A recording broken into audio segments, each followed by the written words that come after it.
ప్రజలందరికీ నా నమస్కారాలు. ఈరోజు నేను వాస్తు శాస్త్రం గురించి కొన్ని విషయాలు తెలియజెప్పదలుచుకున్నాను. నేను వృత్తిరీత్యా ఉపాధ్యాయుడు.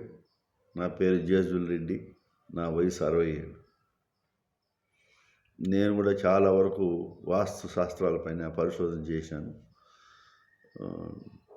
వాస్తవమైన విషయాల్ని మీకు తెలియజేయదలుచుకున్నాను. అందుకని ఈరోజు మీకు అందరికీ వాస్తు తెలిసినప్పటికీ నేను చెప్పేది కొంచెం గమనించండి. మీరు వేరే వాళ్ళకి ఫార్వర్డ్ చేయండి, లైక్ చేయండి. మనం గృహ నిర్మాణం చేయనప్పుడు పంచభూతాలైనటువంటి గాలి, నీరు, అగ్ని, ఖాళీ స్థలము ఇవన్నీ ఎలా ఉంటే ఏ దిశలో ఉంటే ఏ దిశలోకి ప్రవేశిస్తే మంచి జరుగుతుందనేది మీకు తెలియజేస్తాను. ఇప్పుడు ఫస్ట్ మనము ఒక ఏరియాకి పోయినప్పుడు చాలా ముఖ్యమైనటువంటి విషయం ఏదంటే వీధులు ఎంత ఎడల్పు ఉన్నాయి, వీధిలో నీరు ఏ దిశ నుండి ఏ దిశకు ప్రవేశిస్తూ ఉంటాయి అనే విషయాన్ని మనము గమనించాలి. నీళ్ళు ఏ దిశ పోయినా, నీళ్ళు వర్షపు నీరు ఏ పక్క పోయినా ప్రాబ్లం లేదు.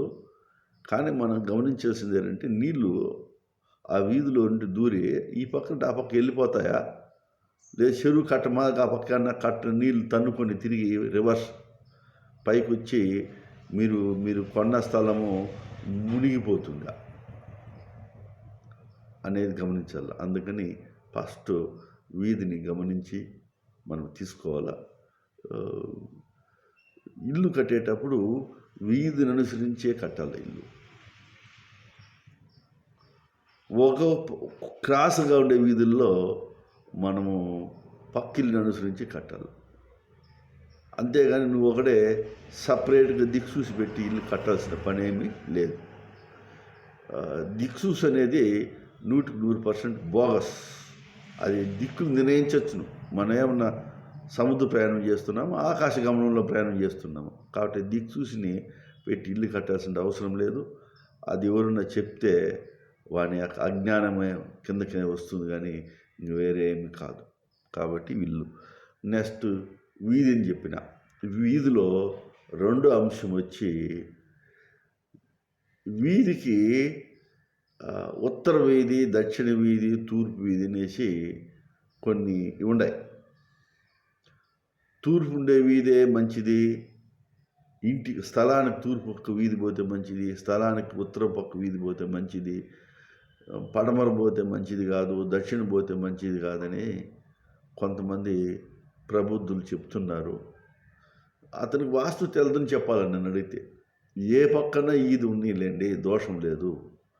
ఆడ మెయిన్ ఏంటంటే ఒక చిన్న పాయింట్ ఉంటుంది, దాన్ని గమనించుకొని ఏ దిక్కులో ఉన్న స్థలంనైనా నువ్వు కొనుక్కొని ఇల్లు కట్టుకోవచ్చు. దానివల్ల ఏం దోషం రాదు. ఏం రా విషయం అంటే, మీ ఇంటికి దక్షిణమో లేదంటే పడమరో వీధి పోతా ఉంది అనుకోండి, ఈ వీధి కన్నా పల్లంగా తూర్పు కానీ పడమర పక్క వీధి ఉండేటప్పుడు తూర్పు పక్క వీధి కన్నా పల్లం ఉండాలి. వాని జాగాల్లో, వాని స్థలంలో ఉంటే అప్పుడు ఈ పడమర పక్క తూర్పు పక్క పల్లం ఉంది కాబట్టి ఈ ఇల్లు కట్టినప్పుడు ఇల్లు అనేది ఎప్పుడు రోడ్డు కన్నా ఎత్తే వస్తుంది, ఒక 2 అడుగుల హైట్ లేస్తుంది. కాబట్టి పడమర పక్క వీధి పల్లం ఉన్న తూర్పు పక్క మన స్థలంలో పల్లం ఉంది కాబట్టి అది సరిపడిపోతుంది. దానివల్ల ఏ వాస్తు దోషము రాదు, డెవలప్మెంట్ కానీ ధనవృద్ధి కానీ అన్నీ బాగానే ఉంటాయి. దక్షిణ వీధి స్థలానికి దక్షిణ పక్క వీధి పోయినా కూడాను, దానికి కూడాను ఉత్తర పక్క ఉండే స్థలము దక్షిణ పక్క ఉండే స్థలానికన్నాను, అంటే రోడ్డు కన్నాను ఉత్తర పక్క ఉండే స్థలము వాని ఆభరణంలో కొంచెం పల్లం పెట్టేస్తే అప్పుడు ఆ ఎత్తు పొలాల సమస్య అనేది తీరిపోతుంది.